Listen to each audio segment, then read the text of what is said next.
sure we all go out and say thank you to all of those who are answering that call to defend our freedom. And because of our country being such a gracious country as it is, they have got together and helped out our World War II vets, and Korean vets, and Vietnam vets by sending them on honor flights to show on how we appreciate their servanthood they did to defend our freedom. So today we have a special presentation for our Helm when he went on the honor flight.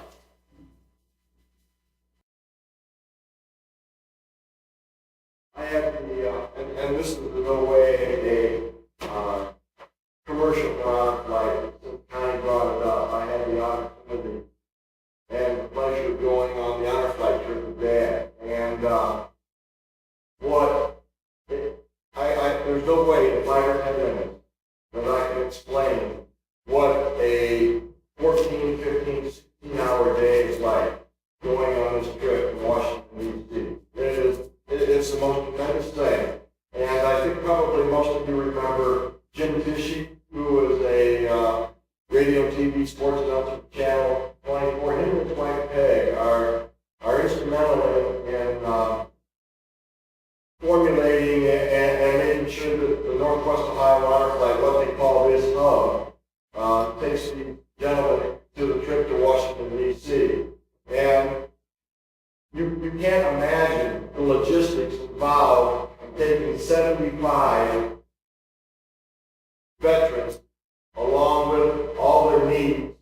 A lot of them are wheelchair bound, and getting them to Washington, D.C., feeding them, making sure they're comfortable, the restrooms, everything, and it's beyond description what these people do for the veterans. And say that it was an inspiring day. What we do is probably one of the best days I had in my life. That last picture. What is it? That last picture was the plane just before we took off the flight, and we had to go through all the TSA stuff. We had to go through, and all the old guys wanted to get patted down. Anyway, now we had to get through and get the wine all over, so we had to go through. There was 75 veterans along with 75 guys like myself called guardians. And if any young man has the opportunity to go as a guardian, do so. It's well worth the money. The veterans go for free, and a guardian, it costs $400 for a guardian to go, and it's well worth it. Like I said, the veterans go for free and get 75 veterans, 75 wheelchairs. Every veteran has a wheelchair. It doesn't matter. Dad never used it. He wanted to push me. And I got a story when we get to the Tomb of the Unknown about that, but it was just awesome. The reception that we got, it started at 5 o'clock in the morning. We didn't get home until 10 o'clock that night. And we got to the hangar, and they had breakfast for us, and we got our little packets of stuff, and our T-shirts, and our hats.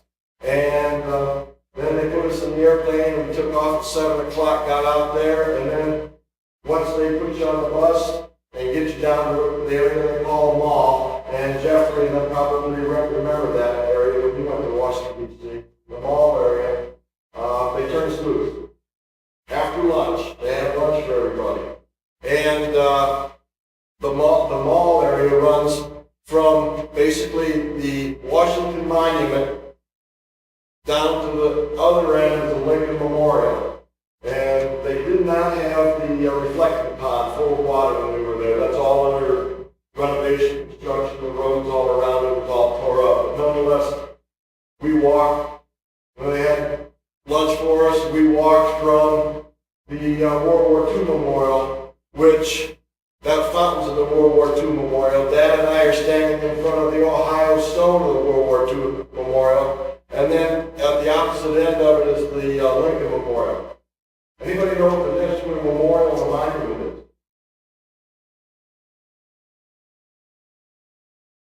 Monument is erected while the person is still alive. Memorial was after they're gone. So obviously the Washington Monument was erected while George Washington was alive yet, and then all the other ones that are memorials there are after the people are gone.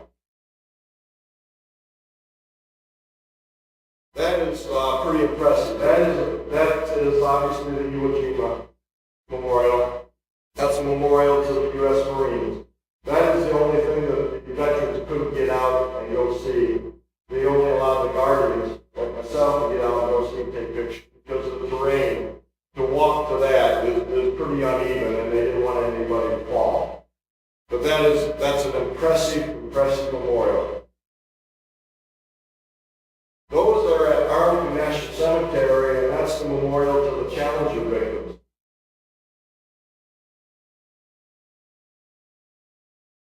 Here we are again at the World War II Memorial, which out of the memorials that we saw, the World War II is by far the most beautiful and the most impressive. At night, I would love to see it at night. It's absolutely gorgeous. It takes up a good acre of ground. I mean, and it's huge, and obviously all the fountains and everything in between. But out of the three memorials that we saw, the World War II Memorial, the Korean Memorial, and the Vietnam Memorial, the World War II Memorial is by far the most impressive, at least to me. And one thing that I was surprised to find out is that there is no national World War I memorial. There is a World War I memorial on the mall, but it was erected by and for the veterans that died during World War I by the city of Washington, D.C. And that's the only memorial there is to the World War I vets. Yeah. Obviously, they have at each end of the World War II memorial, they have the Pacific Theater and the Atlantic Theater. We walked into the Pacific and walked over to the Atlantic. And if you see up there in the right-hand corner, it says, "Here we mark the price of freedom." Each one of those things is a star. And there's thousands of stars there. And each star represents 10 servicemen that lost their life during World War II. And then, obviously, Jeffrey and whoever went on the 8th grade trips will remember the changing of the guard. That's pretty impressive, and that's the only time I got Dad to sit in the chair. And I said, "Dad, sit in the chair." He said, "I don't sit in that chair." "Dad, you're in that chair." He said, "I'm not sitting in that chair." I said, "Dad, get in there right now." I pushed him from here to Chris. And I never heard somebody talking that if a veteran is in a chair, they get to go in the front row seat and watch it. So I pushed him from here to Chris. He gets out of the chair. "Man, that's pretty neat." And I said, "Yeah, it was." And then he was out of the chair, though. He wanted to push me all day. Anyway, that's pretty neat. That's really impressive. It's very solemn, but the guys, they walk 21 steps.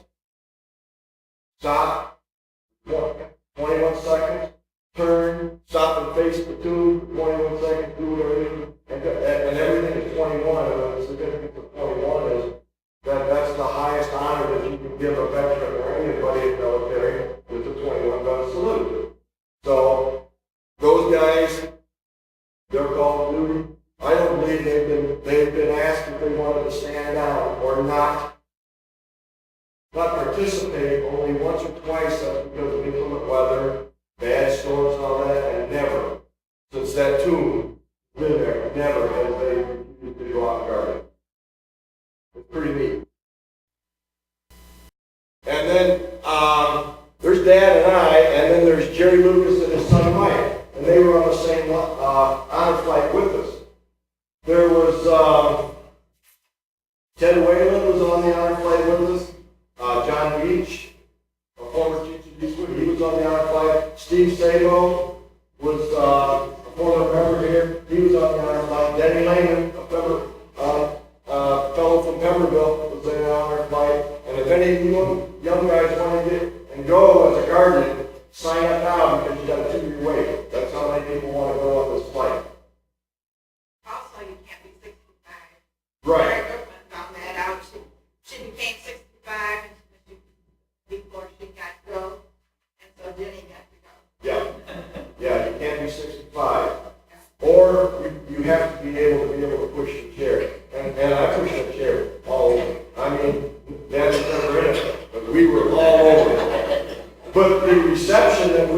when we got back to Toledo, it was over the top. It was phenomenal. It was like heroes' welcomes, and bands and music and prizes and people and flags. Every place we went, that's the way it was.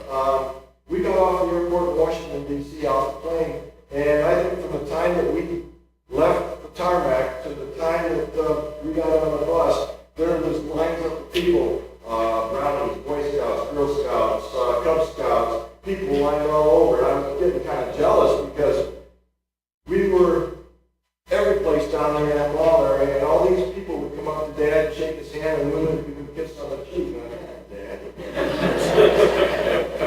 But it was just one awesome trip, and if anybody has the opportunity to go, don't pass it up. Go. If you think that you want to possibly go as a guardian, put your name in it, wait for 2 years, you won't be sorry. It's phenomenal what they do